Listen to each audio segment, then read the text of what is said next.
It was discovered 25 miles off the coast of Maine by a lobster fisherman. The tip of a rusted run ladder, patinated and crusted with barnacles, jetting up through the ocean's glassy skin. You haven't heard about it on the news. The Navy buttoned it down faster than you can say Semper Fortis. Sonar scans showed the ladder descended in a vertical line for 8 miles. That's 6 miles past the ocean floor, disappearing into a newly discovered trench that made Mariana look like the shallow end of the pool. Okay, I'm being facetious, but it goes without saying that higher-ups were concerned. Who the fuck had built a ladder in the middle of the ocean? Where'd this trench come from? Aliens? Russia? That's where I came in. I was a METOC officer in the Navy's oceanography program, working on experimental. Never mind. Not that it doesn't matter, it does, but if I talk about what I did, who I am, and why I'm here, I'd no doubt wake up on a trapdoor with a noose around my neck and treason charges being read to me by a guy in a starched uniform. I figure there's a damned good chance that might happen anyway. Still, I'm compelled to document this because people deserve to know what I saw. The things that haunt the back of my eyelids when I close them at night. I'm in a military hospital right now, laid up in my own private suite. I'm trying to heal, but without rest it's proving impossible. I figure getting this out of my system might help. I hope it will, at least. But what do they say in Shawshank? Hope is a dangerous thing. Anyway, I was never great at beginnings, but I guess I should start with the dive. We called it a submersible, but it was really a suit. This was no Jules Verne clunky, cumbersome, sink like a rock diving suit. It was lightweight, pressure resistant, and equipped with all the bells and whistles that lent it its not unfair nickname, Iron Man. That's not to say it was one of those skin-tight jobs you see scuba divers wearing. It looked more like those suits guys defusing bombs in war zones wear. That aside, I was thankful there wasn't going to be a 60-pound oxygen tank misaligning my spine. The Iron Man was equipped with an electrolysis filter which converted ocean water into breathable oxygen. The whole shebang was invisible on enemy radars, and could supposedly withstand a descent of this stature. Not that it had been tested. Basically, I'd be crawling down an ominous 8-mile ocean ladder in an experimental suit that had only been tried in Navy swimming pools. My colleagues seized on this predicament, jokingly calling me Leica in the hours leading up to the dive. In case you're not familiar, Leica was the dog Soviets shot up into space in the 1950s. The dog who died. So, as I stood on the hem of a small Navy vessel, also experimental, don't even ask, looking at the first few rungs of the ocean ladder which sat 20 feet off the starboard, I wondered if this was my last taste of fresh air. I hope your lunch wasn't too risky, my colleague Matilda joked with a smirk. Blowing gas in that thing, you'll probably suffocate. I smiled, but behind my smile were nerves, raw, tingling nerves. I think she saw, because her hand landed on my shoulder. You'll do fine, Jones. This time I smiled for real, hoping she was right. A nearby tech asked me if I was ready. I nodded, and the bulky submersible's helmet descended me like a meteor. It really was Iron Man. The big window visor on the front of the helmet doubled as a screen, with oxygen and depth readings, as well as direct comms to and from my people above the surface. There was a POV camera which fed them my perspective as well, so they could monitor and record my descent, which had started an hour ago. I climbed down, rung after rung, daylight fading as I descended into the murky depths. Fish darted past, a little twist of seaweed rolled by. It was all very pastoral, and oddly existential. The ocean, I'm talking the vast, naked depths of it, is huge and never-ending.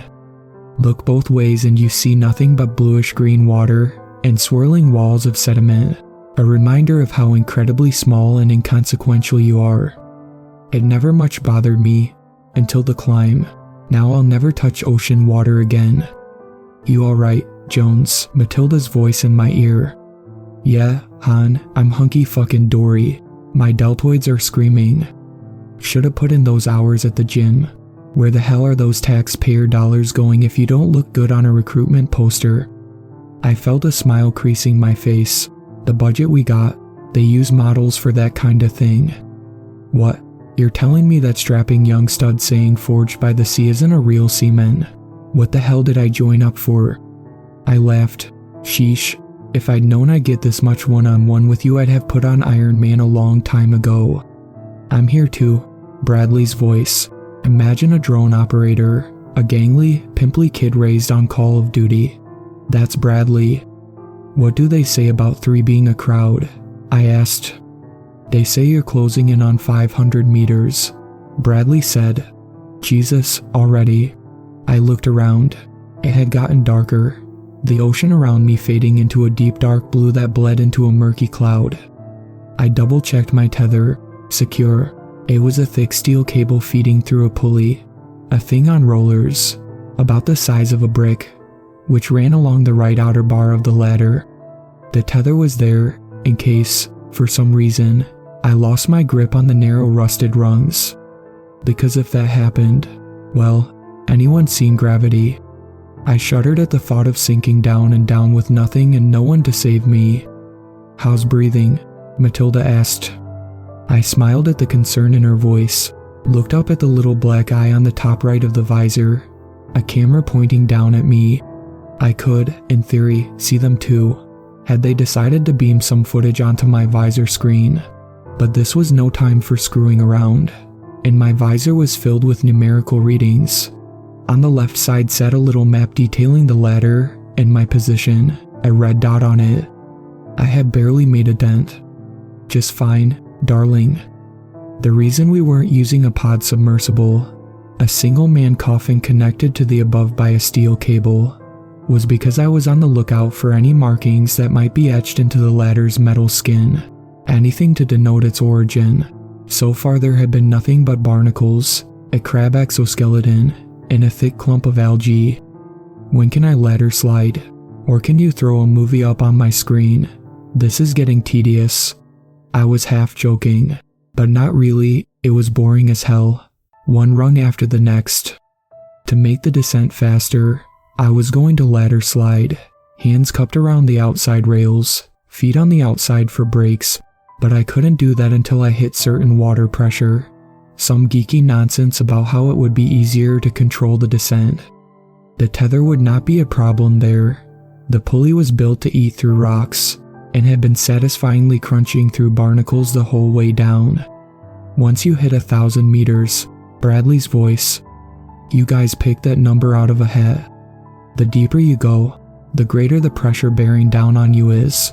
Makes it easier to control. Shit, I must have skipped that day in school.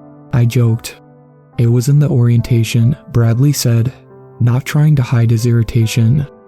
I think he must have been jealous of my rapport with Matilda. I skipped that too. Matilda chuckled. I smiled again, even though I hadn't been joking. Closing in on 750 meters. Leica, Matilda said, calling me that goddamn dog. Better hope I've got a little more luck in my bones than rusky canines. I said, secretly hoping I was right. I'd hate for you guys to fish me up and just find my naked skeleton. You've got charm, that's gotta be worth something, Matilda said, a smile in her voice. Is it worth dinner next week? Bradley groaned. God, you guys make me sick. I chuckled. Aw, don't get blue, kiddo. You can carry rings at the wedding. Matilda laughed. Dinner first. Where? I know this great place called the Base Cafeteria. 8 o'clock Friday. It's a date, I said, continuing down into the abyss. I had worked up a killer sweat by the time I'd reached the midnight zone, which sat just past 1,000 meters. Murky blackness crushed in. It was suffocating and eerie. I clicked on my shoulder-mounted floodlights. 2 powerful beams of light blasted forward and, wham, an ugly deep-sea fish with a mouth of fangs went whizzing by my head. I barked a pathetic yelp and jerked back, nearly losing my grip on the ladder. What's wrong? You okay? Matilda asked, concerned. Fine. Satan's spawn just caught me off guard. Deep sea life. The deepest. You are a gopher slide. Bradley said. I hesitated, suddenly not sure how I felt about plunging down at speeds unknown, into the deep blackness beneath me. Wish me luck, kids, luck, Bradley and Matilda said in chorus. I sucked a deep breath, moved my hands and feet off the rungs into the outer rails, and then I slid. It wasn't as exciting as I'd thought, but it was considerably faster and less draining than climbing down. My eyes watched the ladder blur by, still on the lookout for any markings. Once or twice I skidded to a stop, thinking I had spotted something, only to discover it was nothing but deep-sea gunk caked to the metal. By the time I did see any markings, I was too far gone for anyone to care. I stopped, not sure what I was looking at, a strange symbol etched directly into the middle of the rung in front of me. It looked like a weird cross between Arabic and Chinese. Guys, you seeing this? No reply. Hello? No reply. Finally, Matilda's voice. Jones, the footage is freaking out. You okay? I'm fine. Is this getting through? Silence. No reply. Jones, you there? Matilda, growing concerned. I said I'm cool. Bradley, distress in his voice. Buddy, you getting us? Just fine. Can you hear me? I felt panic squeezing at my lungs. Was the comm system fucking up? My screen began to flicker, glitching out. I was growing concerned. Jones, you're not coming through. I reached up to my visor and gave it a smack. The readings on the screen momentarily realigned, before spazzing out beyond control. Now my colleagues' voices were warbled. Words were lost, full of static. Jones, can't hear. Are you? Guys, I can't hear you. Fear in my voice. A low hum built in my ears and then silence. No voices, nothing. My helmet basked in the glow of the flickering screen. I had lost contact with the world above. I froze, not sure what to do, split between the symbol on the rung and the disconnect from my safety net. Well, that's not completely true. Remember the tether connecting me to the rung ladder? There was a little button on the pulley box beneath a lucite case. Punch that button, and the pulley box would zip me back up to the surface. Okay, fuck it. I was going back up. None of this was worth a damn if I didn't have my crew watching my back. I fumbled out an underwater camera stashed in the pouch on my chest, snapped a photo of the symbol, and began the 10-foot climb back up to the pulley box. That's when I saw the mermaid. It flitted out of view, the silhouette of a man-sized fish. I froze. Not sure what I'd seen. It had only been there for an instant, etched in the beam of my floodlights. Then it was gone. Had I really seen anything? My breath was shallow, cold in my helmet. I looked to my right. The water was black and murky. I looked to my left, and at first I didn't realize what I was seeing. A wall of bodies. Hundreds of mermaids surrounded me, their eyes glowing pinpricks in the light, their needle-sharp teeth jagged and yellow. They were awful, deep-sea things, their tails yellow and scaly, and their torsos pale and emaciated. Instead of arms, they had straw-thin appendages with hooked tips. When my light hit them, they broke apart, darting off into the darkness in a cacophony of shrill chitters. Jesus Christ, I whispered, my voice hoarse, my throat like sandpaper. I looked up and saw the pulley box, 5 rungs away, the button taunting me, the button that would save me. Or maybe I was already past the point of saving. I didn't wait, I climbed, fast as I could go. 1 rung after the next, 4 rungs, 3, 2. A shrill chittering split through the water. I looked to my left as a mermaid shot toward me, its hooked appendages clawing at my suit. I grunted and threw up a defensive arm. A razor shredded through my flesh. Blood plumed out of my ruined arm. I cried out. My suit beeped, screaming warnings in my ear.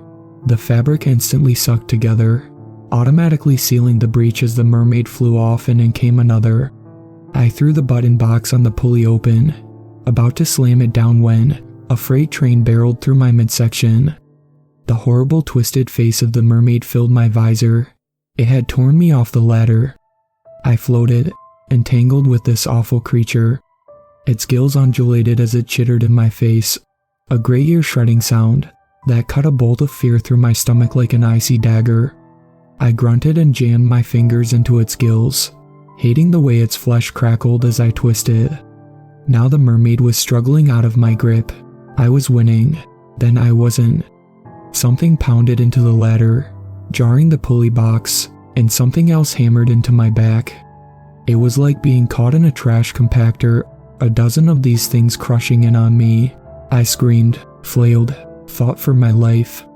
Then suddenly, the mermaids dispersed, tails flickering as they flew off into the depths.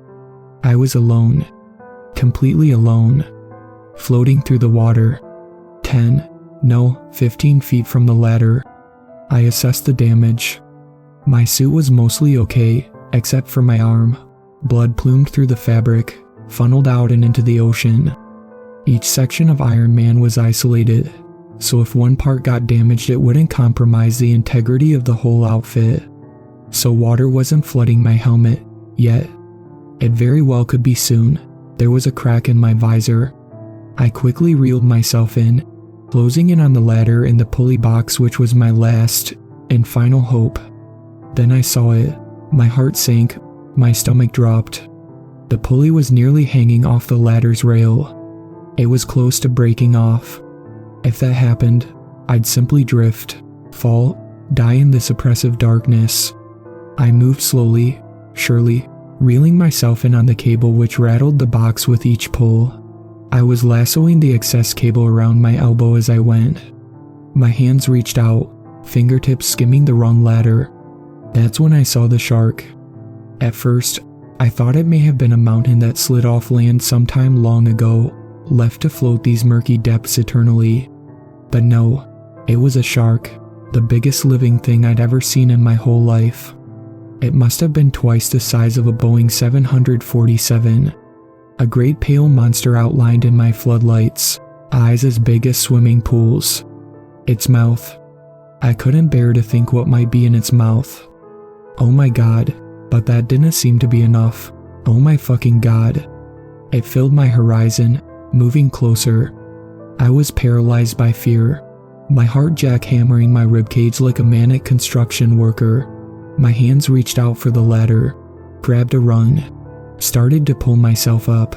When the pulley box broke free of the outer rail, I looked up and slipped. My hand slipped. My other hand shot out, grasped the ladder, and then a rush of water blew me away. The shark was passing, and I was sinking, propelled downward by the force of the shark's movement, displacing impossible tons of liquid as it swam. I flailed, grunted, screamed, the readings on my visor still flashing warnings. Then I was being sucked down into the depths. The shark continued on. I drifted down, the ladder slowly, painfully pulling away from me, until it faded from view. I tried calling to my people above, screaming into my helmet. At some point I stopped, realizing they were long gone, and, to them, so was I. I sunk for years, it felt that way, at least, left to die, a prisoner of the ocean, stranded in a world of darkness. After a while, still sinking, I blacked out. I jolted awake at the bottom of the trench, in the ruins of a great city, pillars of rock, spires of stone, the husks of incredible mausoleums and colosseums rose around me, greenish in their eon-old patina. The city filled the trench as far as I could see, which was oddly far, seeing as a strange glowing orb filled my horizon.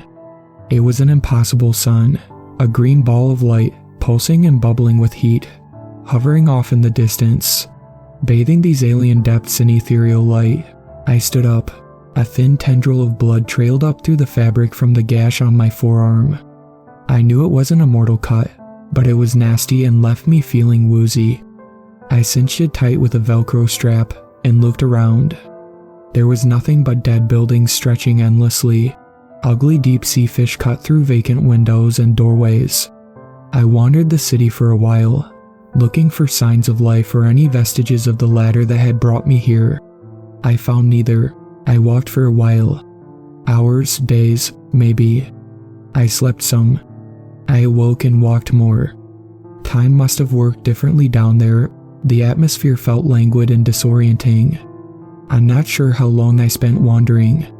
I found sprawling pictographs on the inside of a domed building. They depicted an aquatic people that once ruled this underwater world. I saw 100-foot effigies of a multi-headed, dragon-like beast with a multitude of clawed legs and a variety of gills spread out across its form. Among them were other, smaller statues of the beast rolled into a ball. Sometime during my interminable sentence spent in that sunken kingdom, I realized the ball statues were depicting the beast's likeness as an infant, curled up in an egg. That gave new meaning to the glowing green orb on the horizon. Sometimes, after staring at the green sun for hours, I thought I could decipher the outline of the fetal beast wrapped in on itself, pulsing with life, waiting to be born. Eventually, my mind slipped away from me. I heard voices, Matilda's, Bradley's, a barking dog I thought might have been Leica. Sometimes I spoke to them, other times I didn't, just grateful for the company. And then, after a long while, I died. I was brought back to life on a lobster boat. 2 grizzled Mainers with accents like molasses found me floating lifelessly and pulled me aboard. They scraped off my suit and resuscitated me on the fish gut-strewn deck of their little lobster tug. They thought I was dead. My skin was cold, pale as a fish belly. Then I blinked to life. I took a rattling breath of fresh air, savoring the salty taste on my tongue. I looked up at the real world, at the 2 men around me. All I could do was cry. I was brought to a hospital, then airlifted to the one I'm in now. Matilda came to visit me immediately. She asked me what had happened. I told her. I could see in her eyes that she didn't believe me. I wouldn't believe me. I was gaunt, my hair long, my beard scraggly. I looked like I had survived a lifetime on a desert island, except for the fact that I was ghostly pale and not sunburned to a crackling brown. But it was good seeing her, until she looked me in the eyes and told me I had been missing for 8 months. Military man after military man came to visit me, higher-ups in crisp uniforms weighed down by medals. I was interviewed until my head spun. My story never changed. I told them to check my handheld camera. I learned it was never recovered. Whether they didn't believe me or didn't want to wasn't entirely clear. I had my scar to back up my story and my time spent missing. I told them to send another man down, but they gave me some bureaucratic word vomit about how the risk assessment blah blah blah. Apparently, that suit I'd taken down wasn't cheap. Who would have thought? In the end, none of what I said seemed to matter. Perhaps they figured me for a deserter who took their top secret tech and defected to God knows where. Tralfamador, maybe. All I know is that at some point or another, I was declared insane and ordered to a stint of convalescence, where I remain. I've tried to make sense of it all, but I can't. I wonder about the ladder and whether it was built as an invitation to that underwater place, or as an escape. Since I've gotten back, there's been a hollow ache in the center of my chest, a low hum in the pit of my soul. It's constant. It's dread at what I've seen, dread at what might be growing in that green sun, dread at what might become of the world if that thing ever rises to reclaim its kingdom. I've come to the end of my tale, and I still don't feel any better. Every time I close my eyes I see that green sun. I see it pulsing and flickering with life. And now I know for certain it's an egg.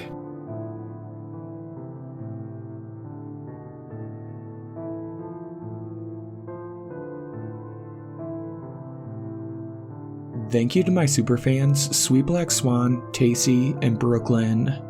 I really appreciate you guys supporting my channel, and I look forward to making more content for everyone.